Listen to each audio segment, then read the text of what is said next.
Hi,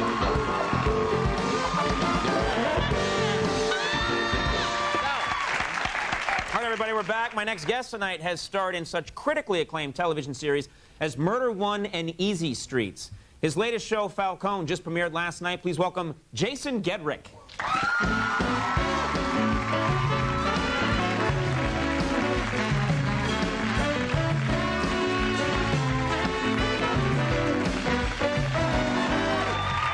How are you? I'm doing great. Thanks for coming. I didn't know if I should come out and give the Dana Carvey wave. I was right.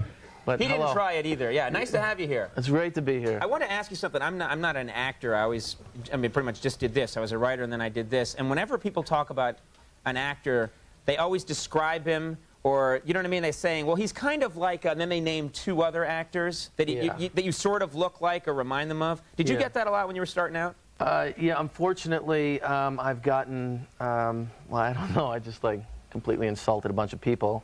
Right. With the ensuing people that I'm about to mention. But I get David Cassidy. People with David Cassidy? Matthew Broderick. Right. I get Brad Pitt Light. What does that mean? What does that mean, with no marrow in his bones? He is so heavy. Yeah, right. I'm a diet Brad Pitt. I guess. Right. And then I also get Chachi. Chachi. So I then return with the response of, oh, so I look like Scott Baio. And they say, no, you look like Chachi. There's some weird distinction there. I'm Richie Cunningham. Welcome. I would have given you an Opie. An Opie? Yeah. I'm There's Ralph a Mouth. distinction there. There you go. Right. Okay. I haven't gone through puberty yet. Yeah. Now, this is a very interesting idea for a show. It's based on Joe Pistone. Right. Who was a real life, basically went undercover, infiltrated the mob. That's right. For a number of years. I mean, he went deep undercover. And for 6 years, in fact. Yeah. For 6 years, which is a scary thing. Yeah. And actually became the movie Donnie Brasco. Correct.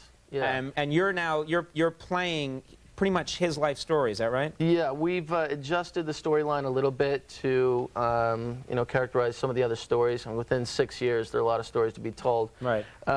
But there is something kind of interesting about, researching with Joe, So you're working with the real guy. He tells you stuff. Oh, yeah. Yeah. And there's protocol for, there's FBI protocol in terms of how to take down someone that's, about to approach you. You say that they're threatening you. Right. And there's, like, wrist locks. What's a wrist lock? Wrist lock is kind of like a jiu-jitsu move. Like if I come at you, what do you grab? You grab what? Here and then turn this out. See, I'm already surrendering. Like, as you're approaching me, I'm like, nah. I see that wouldn't work for me. Whenever people are telling me how to do a judo hold or something, so coming at me, I'd be like working away at turning your wrist for like an hour, and you wouldn't notice it. It never works. Right. You have to just be able to do that intuitively, I think. Yeah, well, with the right training, you get a sense of that. But, there were some other sort of violent scenes. The show does deal with a violent sort of nature. Does Joe Pistone tell you how to actually kill people? Well, not how he would do it, but how maybe he has seen it actually happen. And there's a scene where there's a knifing that takes place. Right. And one of the actors is, approaching this guy with a knife. Right. And, he does what is instinctually comfortable for him. Right. And then Joe kind of stepped in and said, no. The way to do it is you take the knife and you want to get him between, like, the 5th and 6th rib. And if you go in the upward motion, you'll get a hold of some things. That's a nice way to put it. Yeah. Who has time to be counting ribs? That's the weird thing to me. I'm like, well, I'm going to get you. Huh? It's quiet. I'm thinking. Oh, I lost count.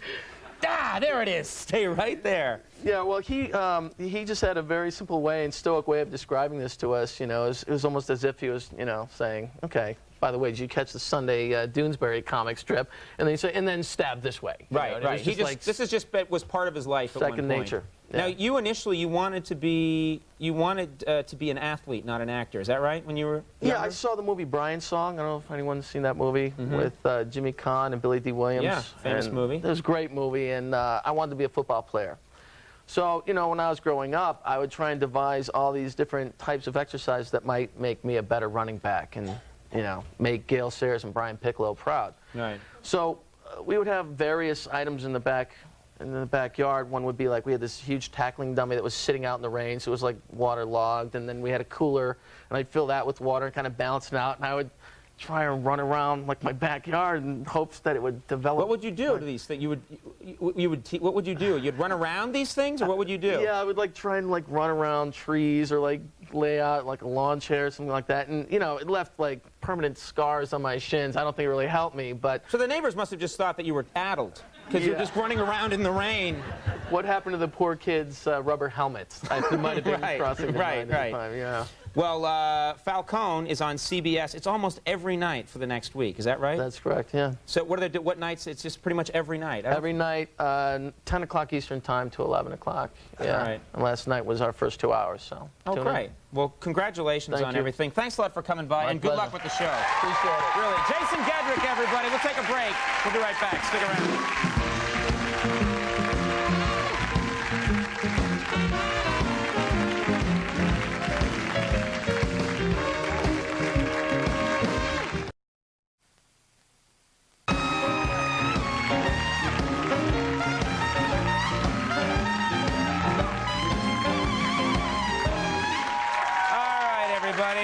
That is our show tonight. I do want to thank my guests. Our thanks to Dana Carvey for stopping by. That was very cool.